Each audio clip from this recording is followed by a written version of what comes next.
হিমন্ত বিশ্ব শৰ্মা উজনিৰ মুখ্যমন্ত্ৰী। হিমন্ত বিশ্ব শৰ্মা নামনিৰ মুখ্যমন্ত্ৰী নহয়। মুছলমানৰ অধিকাৰ খৰ্ব কৰিছে হিমন্ত চৰকাৰে। চৰকাৰে আমাক বলিৰ পথা সজাইছে, আমাক শোষণ কৰিছে, আমাক অত্যাচাৰ কৰিছে। আমাৰ জাতৰ ওপৰত অন্যায় চলিছে, আমাৰ মছজিদ ভাঙিছে, আমাৰ ঘৰ ভাঙিছে। আমাৰ অধিকাৰ খৰ্ব কৰিছে চৰকাৰে। হিমন্ত বিশ্ব শৰ্মাই সন্ত্ৰাসবাদীৰ দৰে কাম কৰি আছে। মুখ্যমন্ত্ৰী হিমন্ত বিশ্ব শৰ্মাই মুছলমান বিৰোধী কথা কৈ থাকিলে নহ'ব। হিমন্ত চৰকাৰৰ বিৰুদ্ধে বিস্ফোৰক মন্তব্য AIDFৰ বিধায়ক শামছুল হুদাৰ। শুনোৱা হওক কি কৈছে AIDFৰ বিধায়ক শামছুল হুদাই।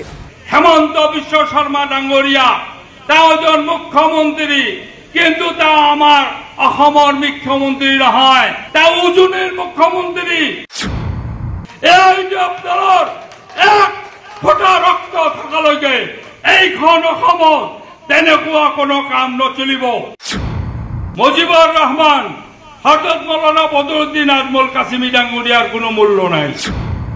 কিন্তু ভাৰতবৰ্ষ স্বাধীন হোৱাৰ পিছত 1947 চনৰ পৰা আৰম্ভ কৰি আজিলৈকে যিমান চৰকাৰ আহিছে, কোনো চৰকাৰেই আমাৰ মুছলমানসকলৰ সংবিধানত অধিষ্ঠিত থকা কোনো অধিকাৰে আমাক দিয়া নাই।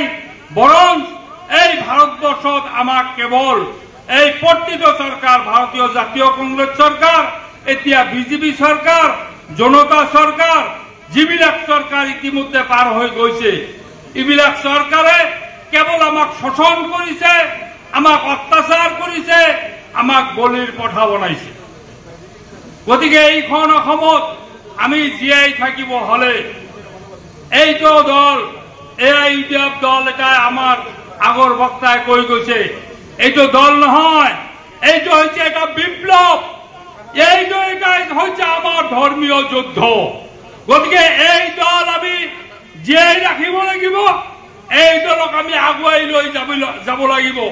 আপোনালোকে ইতিমধ্যে দেখিবলৈ পাইছে হেমন্ত বিশ্ব শৰ্মা ডাঙৰীয়া তেওঁ এজন মুখ্যমন্ত্ৰী, কিন্তু তেওঁ আমাৰ অসমৰ মুখ্যমন্ত্ৰী নহয়, তেওঁ উজনিৰ মুখ্যমন্ত্ৰী, নামনিৰ মুখ্যমন্ত্ৰী নহয়। আপোনালোকে দেখিবলৈ পাইছে এই তেওঁৰ যিবিলাক বক্তব্য বিধানসভাত দাঙি ধৰিছে, মই এইবিলাক বিতং নকওঁ। এই বক্তব্যৰ বিৰুদ্ধে যদি বলিষ্ঠভাৱে পদক্ষেপ লৈছে, তেনেহলে কোনে লৈছে? মুজিবুৰ ৰহমান ডাঙৰীয়া লৈছে। যদি বলিষ্ঠ পদক্ষেপ লৈছে, কোনে লৈছে? ডক্টৰ হাফিজ ৰফিকুল ইছলাম ডাঙৰীয়া লৈছে। যদি লৈছে, কোনে লৈছে? AIDF দলৰ বিধায়কসকল লৈছে। কিন্তু কংগ্ৰেছৰ বিধায়কসকল তেওঁলোকে দোতালিয়া, তেওঁলোকৰ লগতেও থাকে, আমাৰ লগতেও থাকে। তেওঁলোকে আমাৰ ওপৰত যিটো অত্যাচাৰ চলিছে, এই অত্যাচাৰৰ বিৰুদ্ধে তেওঁলোকে এটা কথাও নকয়। কাৰণ হৈছে কি? তেওঁলোকে এটাই কথা কয় যে আমি ধৰ্ম নিৰপেক্ষ দল, আমি হিন্দু মানুহৰ বিৰুদ্ধে নকম। আৰে ভাই, আমিওতো হিন্দু মানুহৰ বিৰুদ্ধে নকওঁ, আমিওতো হিন্দু মানুহৰ বিৰোধী নহয়, হিন্দু ভাইসকলৰো আমি বন্ধু। কিন্তু আমাৰ জাতৰ ওপৰত অন্যায় কৰিব, আমাৰ জাতক অৱহেলিত কৰিব, আমাৰ জাতক কুৰবানী কৰিব, আমাৰ মছজিদ ঘৰ ভাঙিব, আমাৰ মাদ্ৰাছা ভাঙিব, আমাৰ মাটি ল'ব, আমাক উচ্ছেদ কৰিব, এনেকুৱা আমাৰ গৰাখহনীয়াৰ কোনো প্ৰতিৰোধ নকৰিব।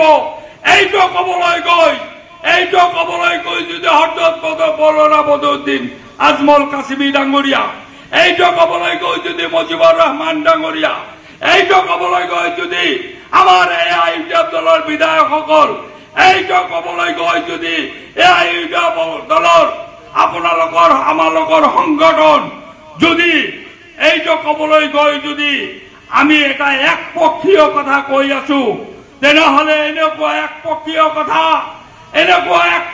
কথা আমি হাজাৰবাৰ কম, বিধানসভাত কম, ৰাস্তাত কম, অফিচত কম, DC অফিচত কম, প্ৰতিটো ঠাইত কম।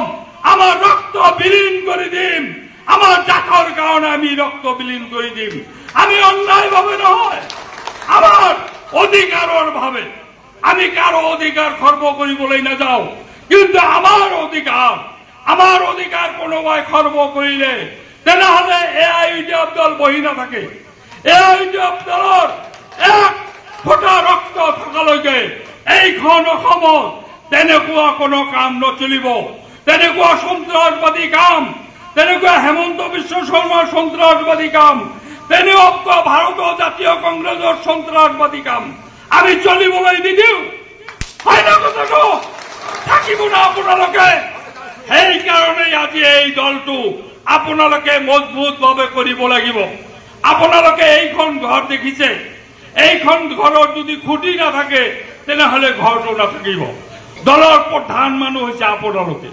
আপোনালোকে যদি বলিষ্ঠ পদক্ষেপ নলয় তেনেহলে মই শামসুল হুদা মুজিবুর রহমান হযরত মাওলানা বদরুদ্দিন আজমল কাসিমি ডাঙ্গুরিয়ার কোনো মূল্য নাই মূল্য হচ্ছে